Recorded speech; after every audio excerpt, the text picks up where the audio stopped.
Hello friends, let us begin with root locus. So before we start with root locus, let us understand the meaning of these two words, that is root and locus. So what is meant by locus? Locus means path or motion. So if it is showing you some path or motion, the question remains whose path or motion it is tracing. Then let me tell you, it is nothing but of roots. So what is meant by roots? Let me tell you. These roots are calculated on the basis of the following equation, which is 1 plus g of s h of s equal to 0. You understand very well. This is not a normal equation. This is called as a characteristic equation. Am I right? So obviously after solving this, you get some roots. And let me tell you, these roots are nothing but poles. So what if I get poles? You know very well, poles decide the stability of the system. So it decides stability of the system.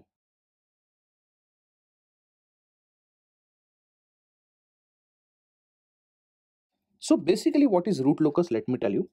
Root locus is nothing but a graphical representation.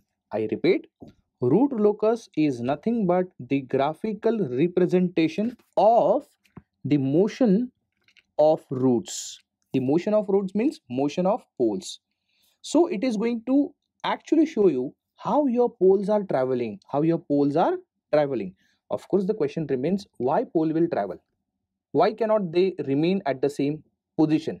So I'll tell you even the reason also. Fine. So let us write the real definition of root locus. So it is a graphical representation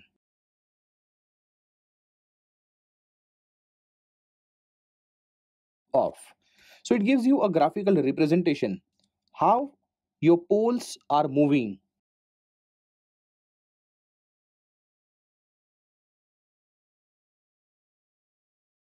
in S plane. Of course, if poles are moving, they are not going to move themselves. There would be some motivating factor or some cause why they are moving from one position to other. So the common sense change. So the common sense, we can say, if this characteristic equation changes, then only it is going to change the roots. Means what? Poles. And if pole changes, then my stability of the system will also change, isn't it? Now the question is the reason why the characteristic equation may change. Of course, if the transfer function changes, definitely characteristic equation may change. If characteristic equation changes, it is going to change the pole. If pole changes, stability of the system also changes. Now the question is why even transfer function of the system will also change. Okay, so basically when there is a system, this system has got many parameters inside it. One of the most important parameter of the system can be considered as system gain, that is K. If this K changes, then the transfer function changes. If the transfer function changes, it changes the characteristic equation. If the characteristic equation changes, it changes the pole's location. And of course, if the pole location changes, then obviously my stability of the system is also going to change. So let me write it what we said just now.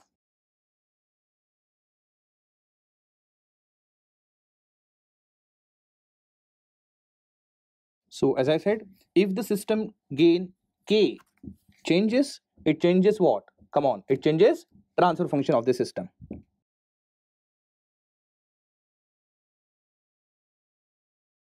If transfer function of the system changes, you know that basically the characteristic equation is nothing but the denominator of transfer function. So if transfer function is changing, obviously even the denominator of the transfer function may change.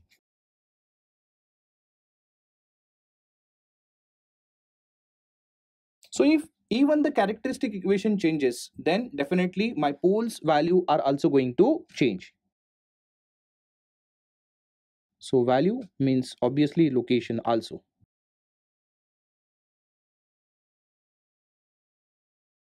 So what if the location of pole changes? Come on. If the location of pole are going to change, then definitely my stability of the system also going to change. Am I right? So now I'm here to tell you what is the role of root locus in this whole process. Okay, try to understand my point.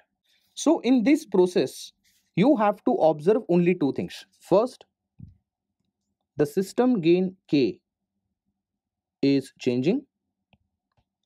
Let us assume this K is changing from 0 to infinity.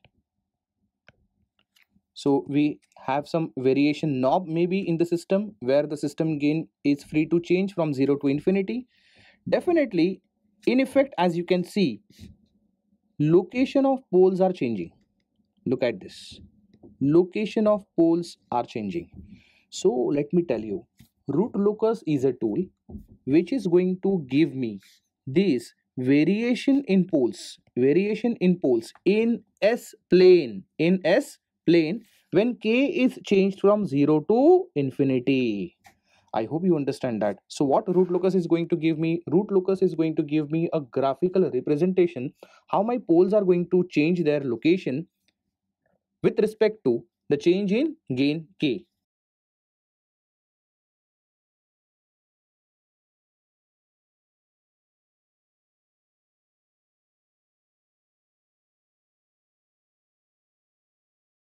So from this sentence, it is quite clear to us. Let me just read it again and then I'll actually show you how root locus works.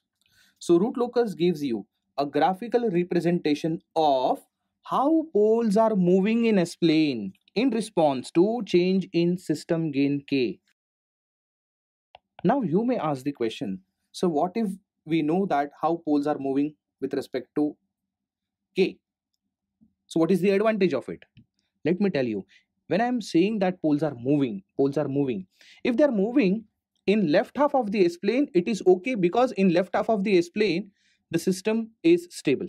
Yes or no? Obviously, if the poles are moving, and if they enter into right half of the S-plane, then what is going to happen? Obviously, system will become unstable. So we should actually know at what range of value of K your system is safe or your system is stable. And in order to know that, we have a graphical representation. Then you may ask, sir, actually the range of values of K for which the system is stable, that we are already aware in the Routh-Hurwitz criteria. Why do we need this extra tool?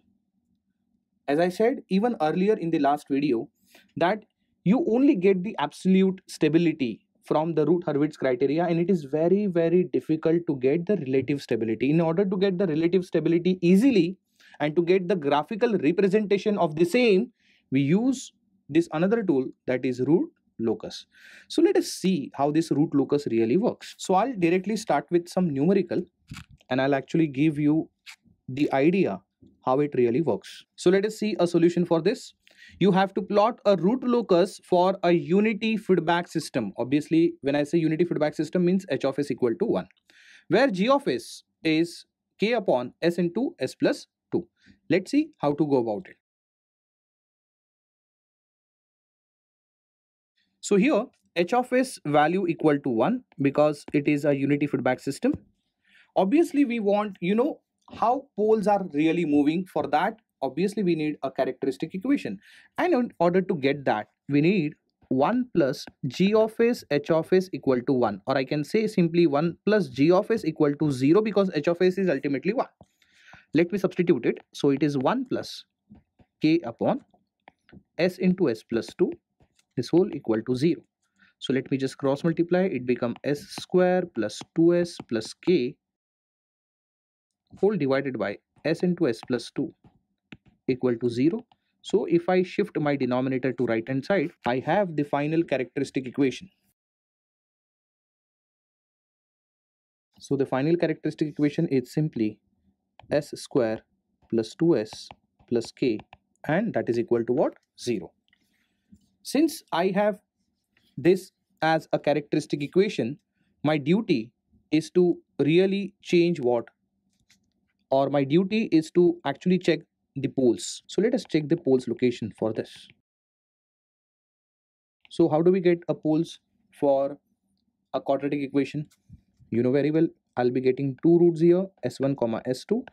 So by using the concept of minus b plus minus under root of b square minus 4ac divided by twice of a, I'll get this, that is minus b. So it would be minus 2 plus minus under root of, it is b square. Since b value is 2, it will be 4 minus 4ac. So it is 4 times k here, whole divided by twice of a, but a value is 1, so I can write this as 2 only. I hope you understood this. Now what I can do is, since I have got poles, that is s1 comma s2, now by varying the value of k, as you can see, my poles are changing. I hope you're getting my point, because you know that root locus is nothing but the graphical representation of how poles are changing in s-plane in response to change in k, where k is a system gain k.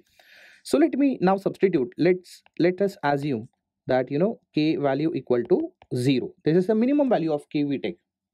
Then we can take k equal to 1 by 4 or half, then 1, then maybe 1.5, or I can take 1.8, I can take 2. So you can actually take any values of k right from 0 to infinity. So let me take k equal to 0. If I do so, then what are the values of s1 comma s2? Okay, very simple. If I substitute k equal to 0, it will become 2 plus minus under root of 4 divided by 2. So ultimately the value of s1, I can say it is 0, and the value of s2 will become how much? It is minus 2. So I have got two possible roots. And let me tell you, these roots are applicable when k value equal to 0. Definitely if this k changes, then poles are also going to change. So let me go for the next values. So let me substitute the value of k to be half. If I substitute k value to be half, then what is going to happen?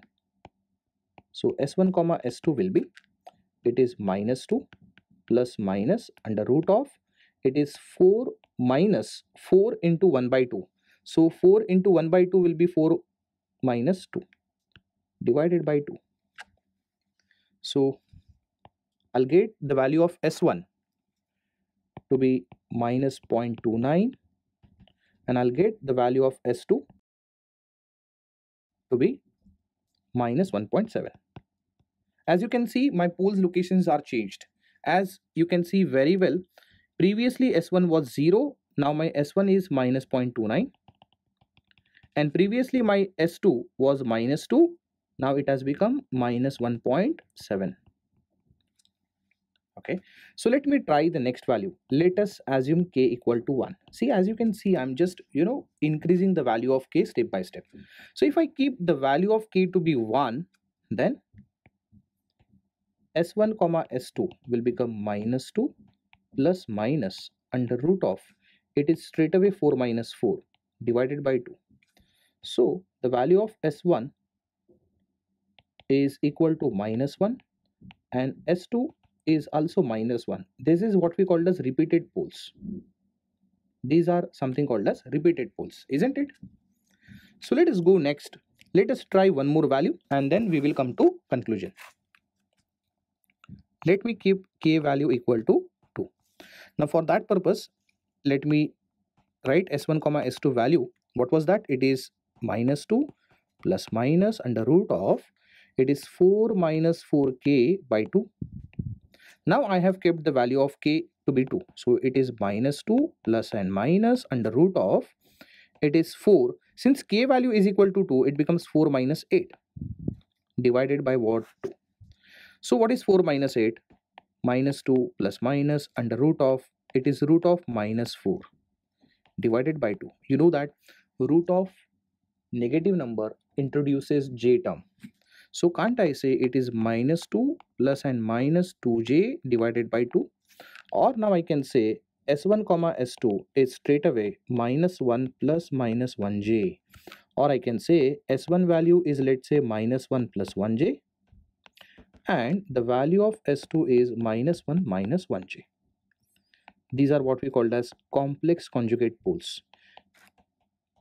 So this is first time I got complex conjugate poles. So far, whatever the journey that is followed by poles, let us try to plot them. And that is what we actually mean by root locus. So where do we plot this journey of poles? Okay, it's not that great science. Okay, it is just the S-plane. Okay, so there is nothing new you are learning. S-plane, which consists of 4-quadrant system. So let me draw my S-plane here.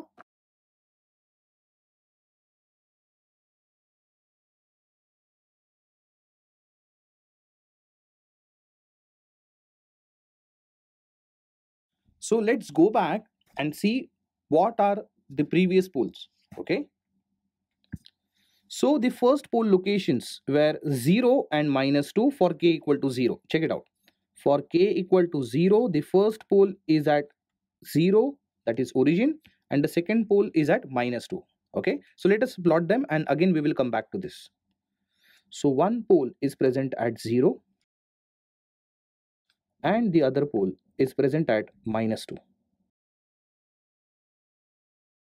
And this is valid for k equal to what? 0. So this is the value for k equal to 0, and again this is also for k equal to 0 only. So what was the value when k became half? Let us see. So for k equal to half, you can concentrate here. The first value is -0.29, the other value is -1.7. So -0.29 and -1.7, which will come over here. So -1.7 and -0.29. I'll consider -0.2, let's say. So this is for k equal to 1. So let me say k equal to 1, you got these two poles. Can you see the poles are literally shifted? The poles are literally shifted. That is, this pole got shifted here and this pole got shifted here, like that. So this is what we called as traveling of poles. Let's see what happened when k became -half. If you remember, for k equal to, so this is not for k equal to 1, let me say for k equal to half. Okay, for k equal to 1, if you remember, both the poles were at same location, that is at -1. So I got repeated poles at -1, and this happened at k value equal to 1. Yes or no? Let's see what happened when k became 2. So k value equal to 2. As you can see, one pole is present at -1 plus 1j, somewhere here, and -1 minus 1j somewhere here. Yes or no? Obviously, by common sense, if you really calculate for k equal to 3, k equal to 4, still you will start getting complex conjugate poles. So we'll be getting complex conjugate poles. So this is how your poles will get shifted. Okay. So if I really want to see how this poles journey started, from where it had started, I can highlight their path. So as you can see, when I'm talking about this pole and this pole, these were original positions from where the journey started. So from pole number 1, if I say the journey was this side, the pole number 2 also started taking the journey. They met at a common position and then they drifted away. One pole shifted like this, the other pole is shifted like the direction point of view also I can show like this. So one pole got shifted up, the other pole got shifted down, and then the journey became that they got shifted up. So as you can see, this is moving ahead, and the pole which was downward started moving downward. So I can actually show these directions. In these directions, poles are moving. And let me tell you, this tracing or a graphical representation, how your poles are moving from one place to the other, this is what we call as root locus. As you can see, even though my k is changed, can you see that even though the poles locations are changing, still poles are lying on left half of the S-plane? What does that mean? Even though your k is changed from 0 to infinity, okay, as you can see that your system is always stable. It indicates your system is always stable. Okay, so from this I can conclude something. This is very, very important.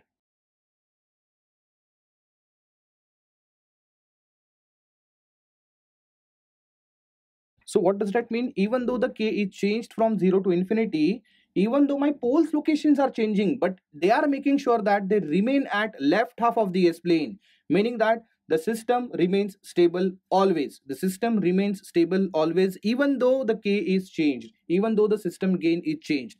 But again, it is not the same for all system. It depends, it varies from system to system. Okay. For some systems, it might happen that pole may enter into right half of the S-plane. So we have to found the border value of k at which they tend to go to right half of the S-plane, and we have to restrict on the range of values of k. So definitely it is very important to plot a root locus for every system. I'm sure you understood what is meant by root locus. I have just given you the test of root locus. Let me tell you, these are not the steps by which we are actually even going to plot the root locus. So because this is like, it is possible for type 1 and let's say maximum order 2 system. As you can see, this is the system with type 1, and if you look at the order, which is 2, that is highest power of s in the denominator, that is order. And type means what? The number of poles at origin. If they are going to increase, then the complexity will also increase, and then it becomes again difficult for us to plot the poles. So obviously these are not the steps to be followed for root locus. My intention is just to give you the journey of poles with respect to k. So once now you are introduced that if the k is changing, your location of the poles are changing. If location of the poles are changing, then they are going to move in S-plane. If it happens, then stability of the system is also going to get affected. So I'm sure now you have got the enough introduction about the root locus. What to do when it is higher type or higher order? For that we have to follow certain rules. Those rules I'm going to start with the next lecture. Thank you.